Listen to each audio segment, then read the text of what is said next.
Hello everyone, welcome back to another Pokemon the series, the beginning episode talk. So, in this episode, everyone decides to go to the beach, but Ash isn't allowed to go because of the fact that he needs to train. So he goes to visit Professor Oak, who is in a bit of a pickle, and he has some trouble figuring out why Slowpoke evolves into Slowbro with Shelder. And yes, that is the entire plot of this episode. Why does Shelder attach itself to Slowpoke, and why does it then evolve into a Slowbro? How does that make sense? So Oak asks Ash to go to the man who made the data for the Pokédex, Professor Westwood on Seafoam Island, which is conveniently where basically the whole of Palatown has gone to as well. So he heads over there, and Misty and Brock are like, he's skipping on his training, but then decide to join him when he talks about the fact that he's gonna meet Professor Westwood. And when we meet Professor Westwood, he is an interesting character because he has ancestors that all look the same except for himself. He is the 5th Westwood, and also he has a handsome picture of himself. However, he does admit that because of the lack of information, sometimes he does make stuff up, which is a bit disrespectful. So he goes, I'm sorry, Westwood 1, 2, 3, 4, 5. Oh wait, that's me. And that'll be a gag that will happen later on again. But he also seems to be troubled about Slowpoke's evolution. So time to study a Slowpoke. And Misty Psyduck makes a new friend with this Slowpoke, and they have a very insightful conversation, and I can swear that in this episode I saw them together be able to grow a singular brain cell. Then a Krabby pinches both Psyduck and Slowpoke, who take a while before it reaches their brain, and they're like, it hurts so much. However, it turns out Slowpoke has fished up a Magikarp, so does he become a Slowcarp now or not? Meanwhile, Giovanni is also relaxing on the beach, and Team Rocket is digging for clamps after they cleaned Giovanni's yacht, and they find a Shelder, which James is very ready to catch. He even sends out his Pokemon like Ash normally does. However, as he weakens Shelder, Jesse throws the ball and catches the Shelder instead. So then Giovanni orders them to steal from Professor Westwood the 5th. So the gang is back inside, I guess, having some lunch. However, then they see some people paragliding, I think that's what it's called.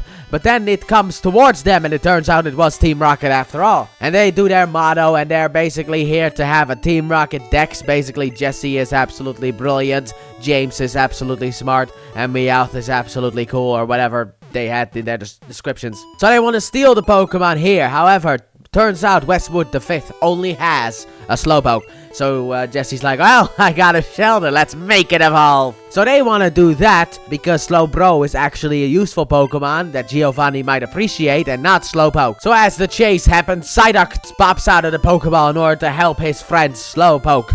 And then we get a Psybro instead, because of the fact that Shelder climbs onto the tail of Psyduck. However, evolution doesn't happen. So then James sends in Weezing to get rid of Psyduck, which also doesn't necessarily work all that well. And then Shelder is ready to jump onto Slowpoke, but Slowpoke dodges out of the way, so it hits Psyduck in the head. So now we have a Psy-King. Because this question can be asked about Slowking as well. Why does Slowking exist? However, the clamp does allow Psyduck to use its psychic powers, and it sends Team Rockets flying, but not all that far. And then Shelder clamps onto Slowpoke, and it evolves into a Slowbro. However, now the question becomes, since the Slowbro belongs to Westwood the 5th, and the Shelder belongs to Jesse, who does this Slowbro belong to? Because, you know, you have 2 Pokemon becoming 1.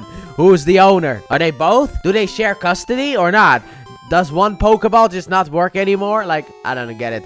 But I guess because Slowpoke is the main guy in the Slowbro family, it will become Westwood's Pokemon. So then Westwood is like, he can now use a very powerful attack called the Mega Fist. In case you don't know, over on my Let's Play channel, anytime I use a punching move, I call it Fist. So the Thunder Fist, the Icicle Fist, the Fiery Fist, the Mega Fist. So I shall do that on this channel as well. So Slowbro uses the Mega Fist. However, first it uses Amnesia. So that's not really helpful. But then it remembers. And then it Mega Fists Jesse, James, Meowth, all of them away. And that's the end of the episode. And we learn why this happens. And that is because it's beneficial to both of them. Also, when they talk about Shelder earlier on, Westwood says that Shelder goes from like a hinge to like a spiral thing, and I immediately, as you know, this channel is, I was like, hinge joint, ball joint, waist swivel.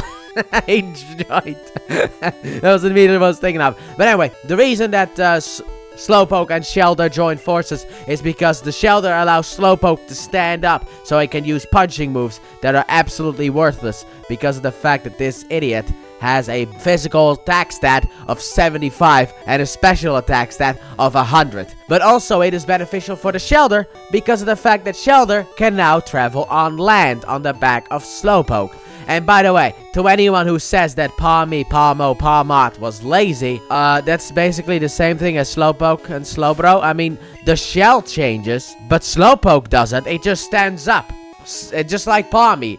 If you gave Pawmi a shell on its tail, everybody would have loved it when it became Pawmo. But to end the episode, Psyduck wants to say goodbye to his best friend in the whole wide world, Slowbro. So, that is a very insightful conversation, I'm only assuming. And that's where the episode ends. And overall, I thought this was a very fun episode. I enjoyed the mystery behind the Slowpoke, even the whole Team Rocket going after Slowpoke with a Shelder. It's very convenient that they call it a Shelder. But the fact that Jesse just loses a Pokemon is kind of weird, but I guess that's just how it works. But I found this a very interesting episode. I liked it. Technically, it's filler, but I very much liked it. So, let me know what you guys thought in the comment section down below about this episode. And with that being said, thank you all so very much for watching, and I hope you guys have enjoyed. And if you did, please like button, subscribe if you're new, if you're not already. Turn notifications. Don't forget to check out the Let's Play channel, link in the description and at the end of the video. And I'll see you guys next time for the Pika Huna. Bye!